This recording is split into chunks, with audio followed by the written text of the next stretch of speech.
사도행전 2장 17절 말씀입니다. 말씀을 봉독해 드립니다. 하나님이 말씀하시기를 말세에 내가 내 영을 모든 육체에 부어주리니 너희의 자녀들은 예언할 것이요 너희의 젊은이들은 환상을 보고 너희의 늙은이들은 꿈을 꾸리라. 아멘. 할렐루야. 옆에 앉아있는 분들에게 우리 또 한 번 손들어서 할렐루야 하고 축복해 주세요. 5월 달에 우리 가정의 달이잖아요. 우리 다음 주에 어버이 주일을 또 우리가 준비할 텐데 오늘 실은 어린이 주일입니다.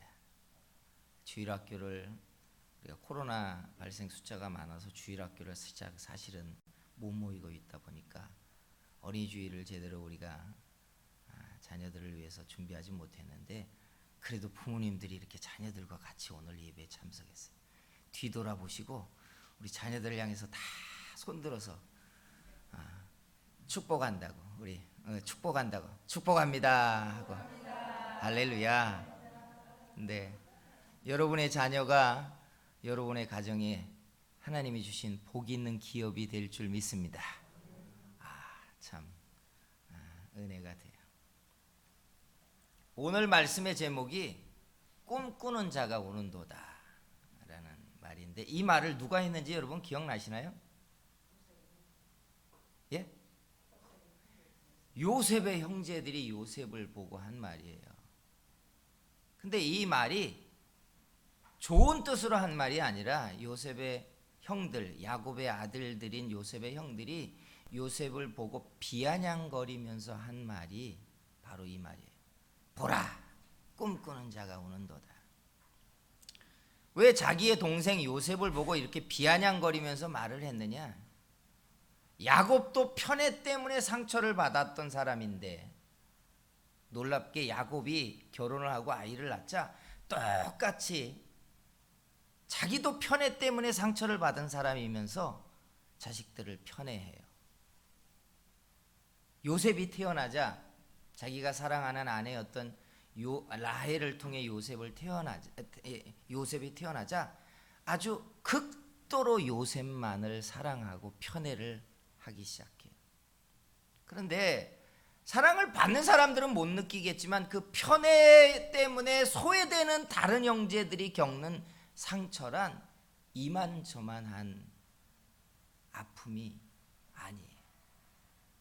소외되어 본 편애의 대상은 정말 힘이 들고 아픕니다.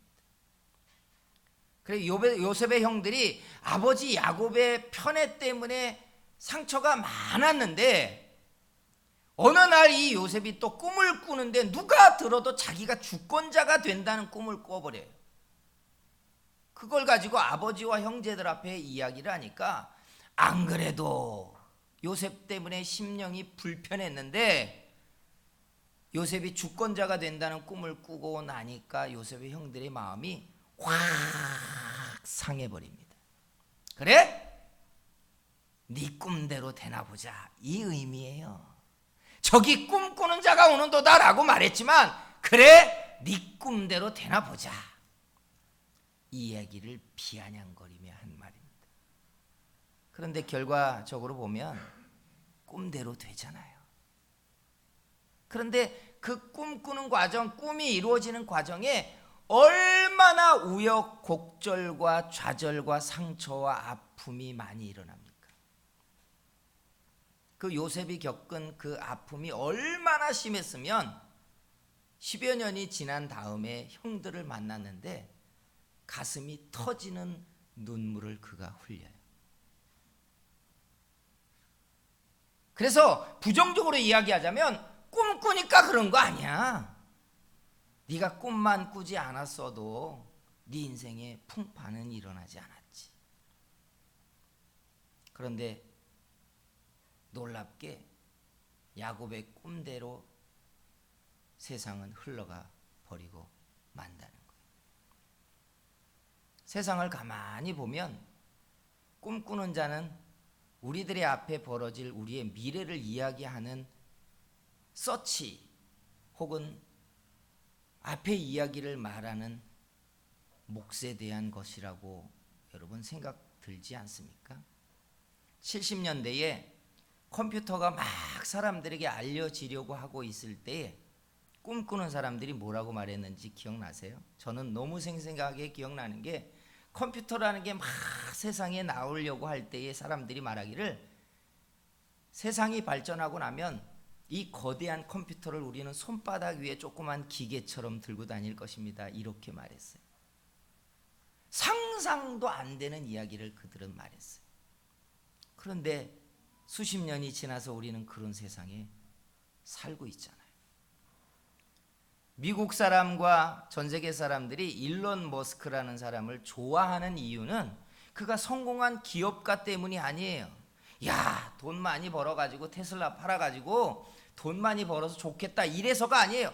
그가 꿈을 말하고 있기 때문에 그래요. 앞으로 우리가 어떤 세상을 살 건지에 대해서 아무도 말하지 않았던 꿈을 그가 말하고 있다는 거예요.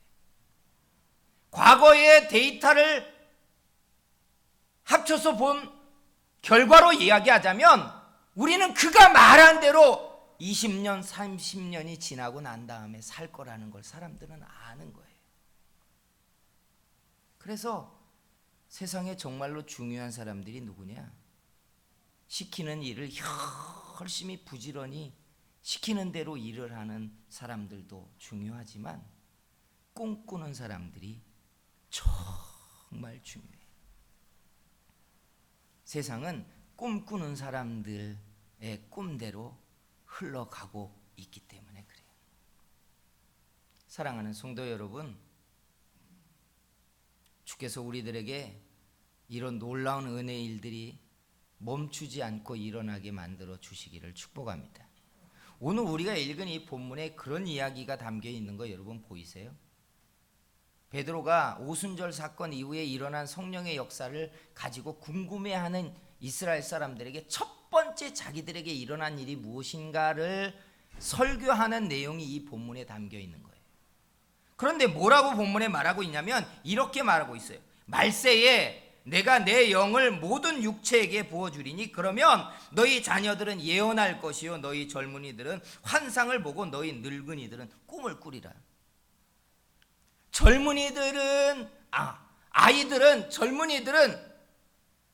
아이들은 예언할 것이고 젊은이들은 환상을 보고 늙은이들은 꿈을 꾼대. 이게 다른 말 같지만 여러분 이걸 이렇게 모아서 전체를 보면 이게 한 가지 이야기라는 걸 여러분 아세요? 예언은 말하는 거잖아요. 환상은 보는 거예요. 꿈은 품어지는 거예요. 출처가 하나님께로 시작되는데 하나님께로 시작되어서 아이들은 그걸 말할 것이고 젊은이들은 본다는 거예요. 그리고 늙은이들은 자기 가슴에 하나님이 하실 일들이 품어지게 만들기 시작한다. 결국은 모으면 하나예요. 성령께서 하나님이 하실 일들이 사람들 속에 꿈으로 품어지게 말한다는 거예요. 그래서 그 꿈이 아이들에게서는 예언을 통해 말로 나오고 젊은이들은 그걸 보게 될 것이고 늙은이들은 자기 속에 꿈처럼 품어지기 시작한다. 근데 왜 성령이 이렇게 하십니까? 특히 말세에 하나님의 나라를 이루기 전에 말세에 왜 이런 일이 일어납니까? 놀랍게 꿈이 일어나기 시작하면 뜻이 생겨진다는 거예요. 우리 잘 알잖아요. 뜻이 있는 곳에 뭐가 있어요? 길이 있대요. 사람의 일도 그렇고요. 하나님의 일도 그렇고 무언가 일이 벌어지기 이전에 뜻이 품어지게 한다는 거 여러분 아세요? 기도도요. 하나님이 응답하고 역사하고 새 일이 일어나기 전에 사람들 속에 뜻이 품어지게 하세요. 그 뜻을 쫓아서 사람들은 구하고 찾고 두드리다가 결과를 얻어가기 시작하는 거예요. 그러니 뜻이 없어지면 세상은 발전하지 않는 겁니다. 2등끼리만 모여가지고 세상의 변혁은 일어나지 않아요. 꿈꾸는 자들이 일어나지 아니하면 길은 생기지 않는 거예요. 그런데 여러분 얼핏 보면 꿈꾸는 사람들의 꿈이 허망하게 보이거든요. 지금 자기의 몫이나 잘하지, 성실하게 일해서 먹고 살 거나 잘 지켜내지, 무슨 허망한 이야기를 해. 그런데 놀라운 것은 하나님이 사람들에게 꿈꾸게 하시면 자기 속에 들어온 그 꿈을 쫓아서 사람들은 뜻이 생겨지고, 뜻이 생겨지기 시작하면 사람들은 그걸 하나님께 구하기 시작한다는 거예요. 구하고 찾고 두드리는 거 누구나 할 수 있는 것 같지만 잘 보세요. 뜻이 안 생기잖아요. 꿈이 안 생기잖아요. 그러면 우리가 구하고 찾고 두드리는 그 용도를 어디에만 사용하느냐? 우리가 가지고 있는 삶을 지켜내야 되는 몫으로만 구하고 찾고 두드립니다. 즉 하나님 앞에 꿈을 쫓아서 구하거나 찾거나 두드리지 않는다는 거예요. 그러니 성령께서 사람에게 하나님의 새 일을 펼치고 역사를 시작하면서 벌리는 일 가운데 하나가 예언을 하고 환상을 보게 하고 꿈이 품어지게 함으로 하나님이 우리에게 하시고자 하시는 일들에 대한 뜻이 확 일어나지는 거예요. 이걸 성령이 하신다는 거예요. 사랑하는 성도 여러분, 그래서 성령이 사람들에게 부어지고 성령의 충만이 일어나고 성령의 역사가 쏟아지기 시작하면 사람들이 가슴에 불타고 뜨겁고 그리고 두렵고 떨림으로 하나님께 부르짖고 소망을 아뢰는 역사가 일어나기 시작해요.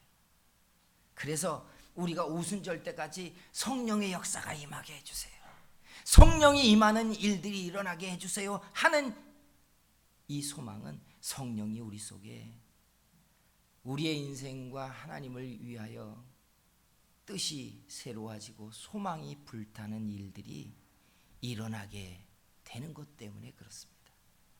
사랑하는 성도 여러분, 우리에게 성령이 임하시고 불타는 역사가 일어나고 이 뜻이 하나님을 향하여 멈추지 않는 일들로 일어나지는 역사가 있게 되기를 주의 이름으로 축원합니다. 두 번째, 하나님이 사람들 속에 꿈을 주기 시작하면 그 꿈은 쉽게 사그라지는 게 아니라는 거예요. 뜻이 하나님께로 오고 나면 그 뜻은 식지 않고 사그라지지 않는 불처럼 사람들의 마음을 계속해서 충동하게 되어 있어요.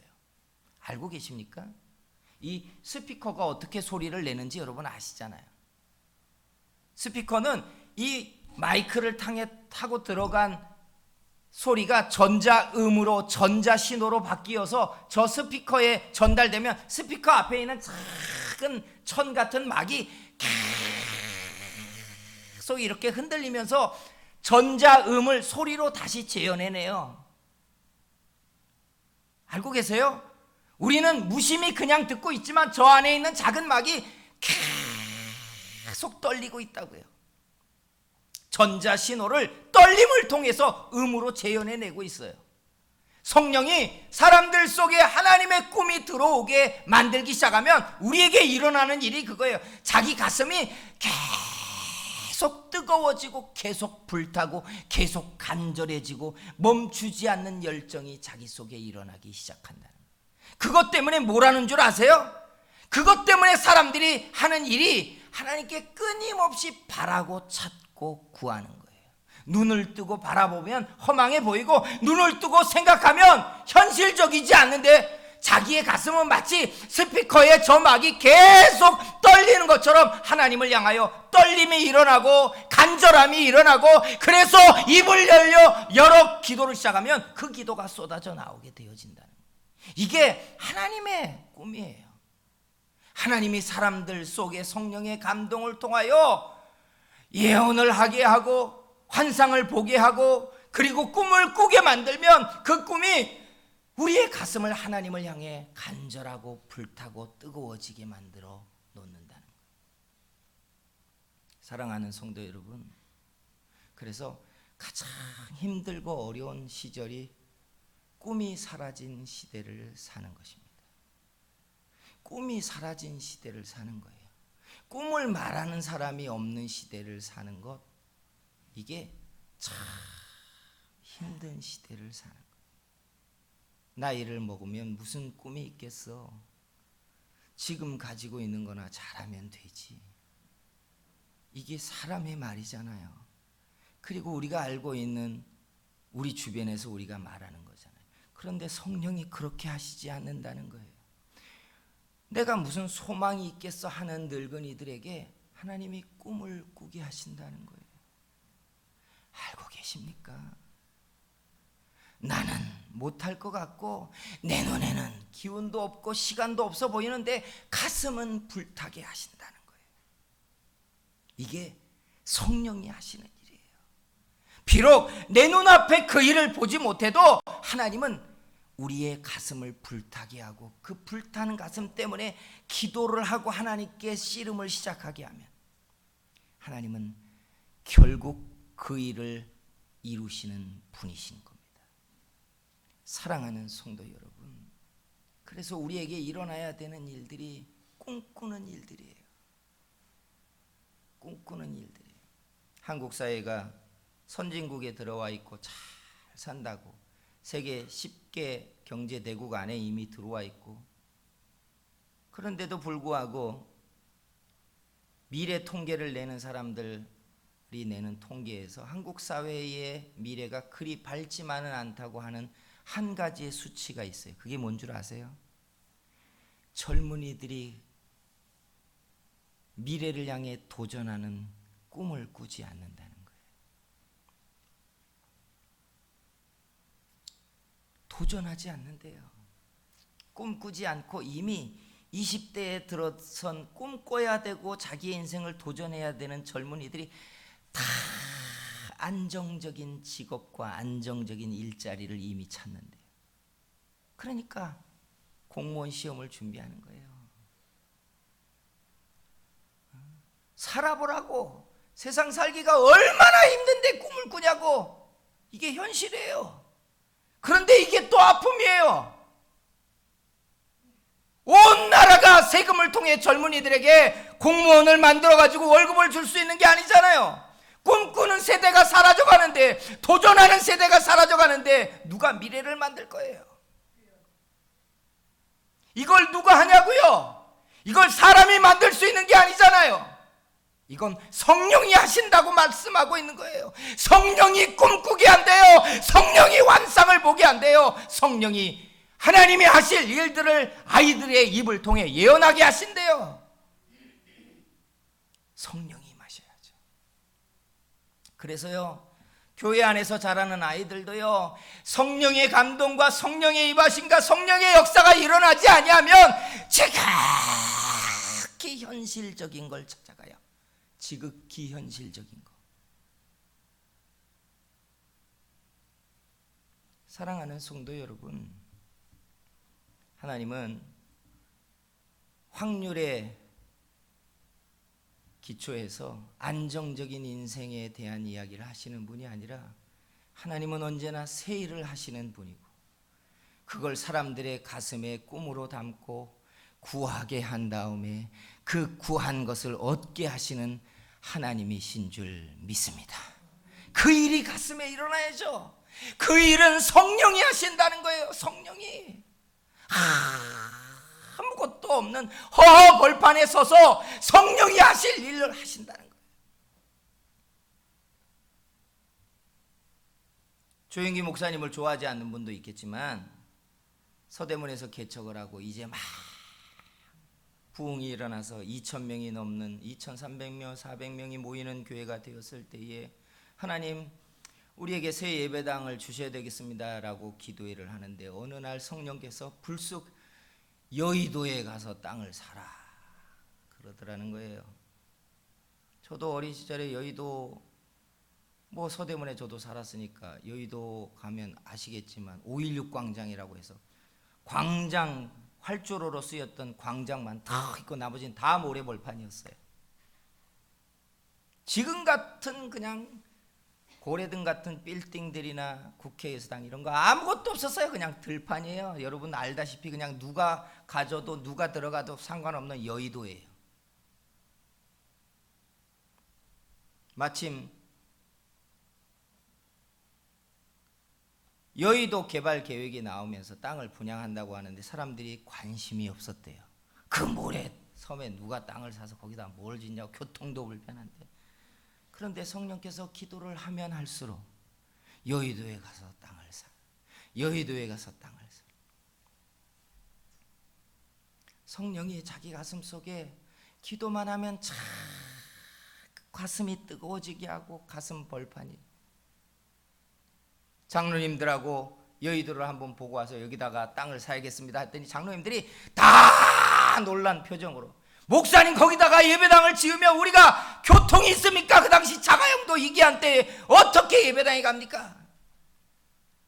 마표대교 하나 건너가지고 여의도를 들어갔다 나왔다 해야 되는데 다 가부간에 말도 안 하고 가만히 있더라는 거예요. 당신이 어떻게 해보시오 하는 심정으로. 그런데 보세요. 성령이 그분의 가슴 속에 꿈을 주신 그 꿈이 수십 년이 지난 다음에 세계 최대의 교회가 그 자리에 우뚝 서 있게 만들어 놔버리고 말았어요. 처음부터 아예 꿈이라는 걸 모르고 남이 사는 인생을 모방해서 그저 2등으로만 살아도 되겠어 라고 그렇게 목표를 정하고 산다면야 아무 상관이 없지만, 문제는 우리 속에 성령의 감동이 일어나고 가슴 떨리는 꿈이 있는데 그 꿈을 붙잡고 다른 박질하고 구하지 않는다면 그건 더 슬프고 안타까운 일이라는 거예요. 분명한 것은 성령이 감동하시고 역사하시고 임하실 때 누구에게라도 성령의 임하심과 함께 그에게 감동 속에 꿈이 일어나게 하셨다는 사실이에요. 나는 여기 앉아있는 여러분들에게도 성령의 충만함과 임하심이 있었을 때, 성령이 여러분 속에 하나님을 향하여 여러분이 이 땅에 살아가는 동안에 여러분 가슴 속에 무엇을 어떻게 살 것인가에 대한 꿈을 분명히 꾸게 하셨다는 사실입니다.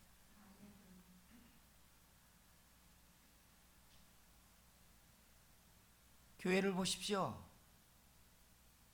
교회는요, 꿈꾸는 사람 두세 명만 있어도 교회는 사람들 속에 하나님의 일하시는 성령의 역사가 계속 흐르게 되어 있습니다. 교회가 꿈꾸는 사람들의 기도가 5명이 넘어가기 시작하면 성령이 끊임없이 사람들 속에 퍼져나가는 줄기처럼 사람들을 꿈꾸게 만드는 일이 일어나기 시작해요. 제가 봤어요. 부흥하고 성장하고 역동적으로 일어나는 교회의 통계를 제가 가만히 분석해 볼 때 역동적인 부흥이 일어나는 교회들을 들여다보면 성령의 감동 속에 꿈꾸는 사람들의 기도를 하고 있는 사람들이 10명 이상인 사람들의 모임이 있는 교회들이에요. 무기력하고 침체되고 뜨겁지 않고 간절하지 않고 형식적인 예배가 유지되어지는 교회를 들여다보면 꿈꾸는 사람이 없는 교회예요. 하나님의 일은 통계의 일이 아닙니다. 세상은 통계 안에서 안전한 수침을 취해 살아도 살겠지만 하나님의 일은 꿈을 꾸게 하고 그것 구하고 그 구한 것을 얻게 함으로 하나님이 새 일을 펼치는 게 언제나 하나님의 일인 줄 믿습니다. 그래서 꿈이 일어나줘야 돼요. 꿈이 일어나줘야. 이 꿈은 성령이 하시는 일입니다. 사랑하는 성도 여러분, 저와 여러분 속에 성령의 임하심, 우리의 식었던 성령이 우리 속에 주었던 그 꿈들이 다시 뜨거워지게 하고 다시 간절해지게 하고 다시 하나님의 나라를 바라게 하고 다시 하나님의 교회를 향한 간절함이 있고 다시 하나님의 사명에 대하여 불타는 열심이 일어나게 하고 다시 존재의 목적, 내가 사는 이유에 대해서 하나님 앞에 꿈을 쫓아가게 하는 그런 역사가 일어나게 되기를 주의 이름으로 축원합니다. 기도하겠습니다. 이 시간에 같이 기도할 때 하나님 다시 성령이 충만해지게 해 주시옵소서. 성령이 우리 속에 꿈꾸게 하고 예언하게 하고 보게 하는 역사가 우리의 형제들에게, 우리의 자녀들에게, 우리의 교우들에게 일어나지게 해 주시옵소서 하고 주여 3차 같이 기도합니다. 주여, 주여, 주여. 사랑하시는 우리 아버지 하나님, 참으로 곤고한 날들을 지나고 있는 이 시대에 우리 속에 성령이 불타게 하고 뜨거워지게 하며 간절하게 하며 하나님께 매달리게 하며 가슴 벅차는 기도가 일어나게 하는, 꿈꾸게 하는 역사가 일어나지게 해 주시기를 간절히 바라고 원합니다. 우리의 아이들을 통하여 하나님이 하실 일들이 쏟아져 나오게 하시며 우리의 젊은이들이 하나님의 일들을 보게 하시며 우리의 가슴 속에 하나님의 성령의 놀라운 일들이 가슴에 품어지게 하시는 것 때문에 우리가 이것을 붙잡고 매달리며 씨름하며 기도하며 성령의 임하시는 역사들로 인하여 간절해지는 교회가 되게 만들어 주시기를 원하고 간구합니다. 무디어지고 무기력해지고 식어져 버린 우리의 심령에 성령이 다시 불타오르게 하시며 임하시는 역사가 일어나게 하며 간절해지게 하며 뜨거워지게 하는 역사가 일어나져 가도록 하나님은 종과 은혜를 베풀어 주시옵소서.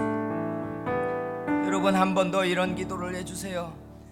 하나님, 오순절 역사를 우리 교회에도 우리의 심령에도 일으켜달라고 우리가 기도하고 있습니다.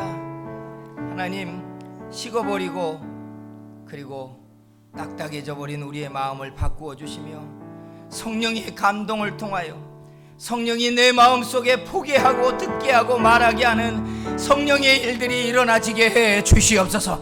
우리 주여 3차하고 한 번 더 기도합니다. 주여, 주여, 주여. 사랑하시는 우리 아버지, 우리가 이 시간에 오순절의 역사가 우리 교회와 우리의 심령과 우리 지체들에게 일어나기를 우리가 구합니다. 성령님, 식어버린 심령과 굳어진 마음들을 바꾸어주시며 돌같은 우리의 마음을 하나님이 바꾸어주셔서 향하고 고난 마음들이 변화되어져 가고 여러 상처와 건고함 때문에 우리의 마음에 돌같이 굳어진 심령이 녹아져가며 한절해져가며 헐타올라가며 하나님을 향하여 뜨거워져가며 그 은혜가 일어나가며 행력의 임함 때문에 우리의 아이들 속에 행력의 감동을 통하여 성령이 하시는 일들이 그 입에서 쏟아지게 하시며 하나님의 환상들이 우리에게 보여져가게 하시며 그것을 찾아 간구하는 하나님 앞에 불타는 심령들이 일어나는 역사가 일어나게 만들어 주시기를 간절히 바라고 원합니다. 주여, 이 시대에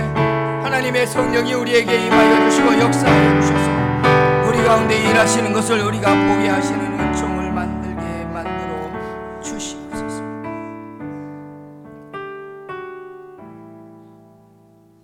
사랑하시는 우리 하나님,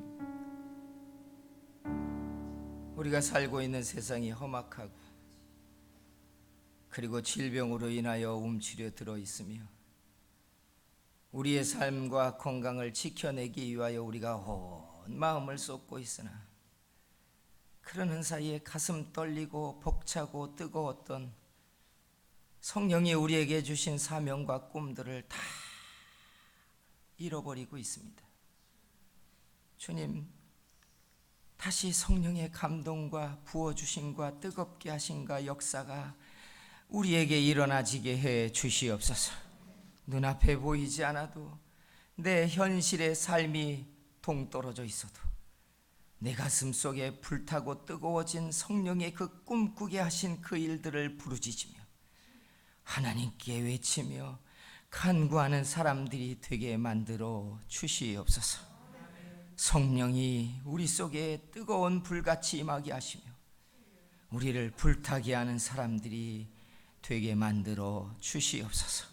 우리의 젊은이들이, 우리의 아이들이 성령에게 이렇게 사로잡혀서 하나님의 하실 일들이 가슴에 품어지며 그것을 말하며 그것을 보는 세대가 되게 해 주시옵소서. 예수님의 이름으로 기도하였습니다.